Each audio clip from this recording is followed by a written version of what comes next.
کبھی کبھی انسان کی زندگی میں کچھ ایسے واقعات پیش آتے ہیں جب انسان وہم اور یقین کے درمیان پھنس جاتا ہے۔ یہ سچی کہانی بھی ایک ایسا ہی واقعہ ہے۔ کراچی کے مختلف حصوں میں کافی ایسے گھر موجود ہیں جو تقسیم کے وقت سے خالی پڑے ہیں، جہاں کبھی ہندو رہا کرتے تھے مگر اب جنات کا بسیرا۔ یہ تب کی بات ہے جب ہم اپنی رہائش کے بارے میں کافی پریشان تھے اور کسی ایسے گھر کے متلاشی تھے جو قیمت اور لوکیشن کے مطابق ہمیں سوٹ کرتا ہو۔ کافی بھاگ دوڑ اور ایک جاننے والے کی مدد سے یہ انتظام ہو گیا۔ ہم سب بہت خوش تھے، ہم خوشی خوشی اپنے نئے گھر میں پہنچ گئے۔ گھر بالکل ویران بنجر سا تھا، عجیب وحشت ٹپک رہی تھی۔ گھر کے سامنے ایک دیو قامت برگد کا درخت بھی تھا۔ گھر تقریباً 10 سال سے بند پڑا تھا، اس لیے حالت کافی ابتر تھی۔ ہم سب بہن بھائی صفائی میں لگ گئے۔ کافی محنت کے بعد گھر کا کونا کونا چمکا دیا۔ فارغ ہونے کے بعد سب نے شام کی چائے گھر میں بیٹھ کر پی۔ ہم سب بہت خوش تھے کہ ہمیں اپنی چھت مل گئی ہے۔ ہمارا پہلا دن صفائی میں گزر گیا تھا۔ ہم سب جلدی سو جاتے تھے تاکہ صبح جلدی جا کر اپنے تعلیمی اداروں میں پہنچ جائیں۔ بابا نے تمام دروازوں کو چیک کرنے کی ذمہ داری بڑے بھائی کو سونپی تھی۔ وہ آیت الکرسی پڑھ کر دروازہ بند کر آئے۔ ہم سب تھکے ہوئے تھے، ہی نیند اور تھکاوٹ سے برا حال تھا، اس لیے فوراً سو گئے۔ دسمبر کی آدھی رات تھی، گہرا سناٹا تھا۔ سردی کی وجہ سے سب لوگ اپنے گھروں میں دبکے ہوئے تھے کہ اچانک دروازے پر ہونے والی تیز اور بلند آواز سے سب ہڑبڑا کر اٹھ بیٹھے۔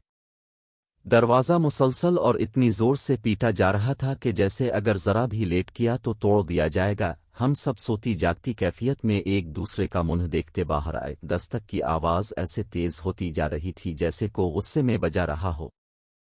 ہماری والدہ بہت متقی پرہیزگار اور بہادر خاتون تھیں۔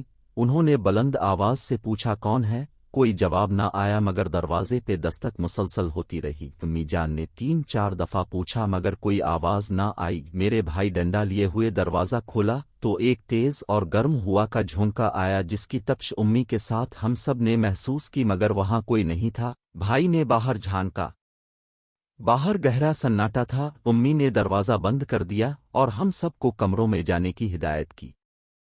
اس دن کے بعد روز رات کو 12 بجے یہی ہونے لگا۔ پورے 12 بجتے ہی تیز دستک شروع ہو جاتی۔ جب دروازہ کھول کر دیکھتے تو وہاں کوئی نہ ہوتا۔ امی جان سمجھدار خاتون، اس لیے انہوں نے دروازہ بند کرنے کی ذمہ داری اپنے سر لی کہ 12 بجے کے قریب انہوں نے دروازے کے پاس رک کر بلند آواز میں پکارا، میں دروازہ بند کرنے لگی ہوں، جسے اندر آنا ہے آ جائے۔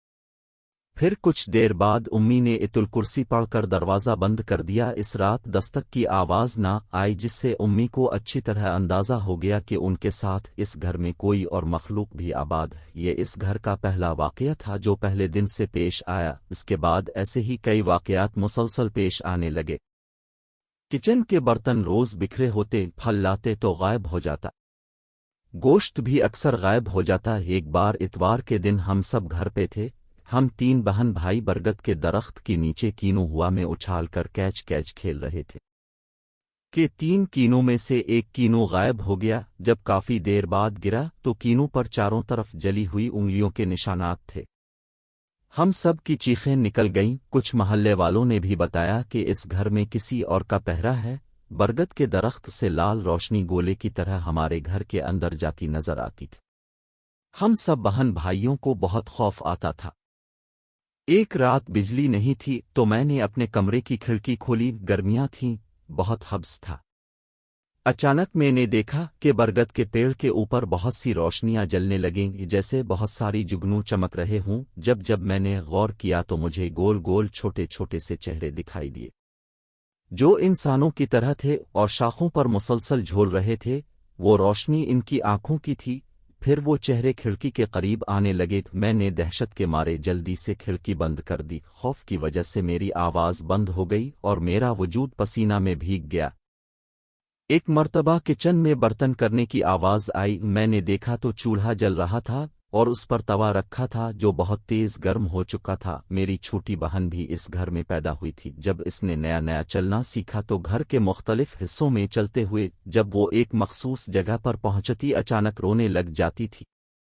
اس گھر کی ایک اور بات جو ہم سب نے محسوس کی تھی کہ اس میں رونق نہیں تھی۔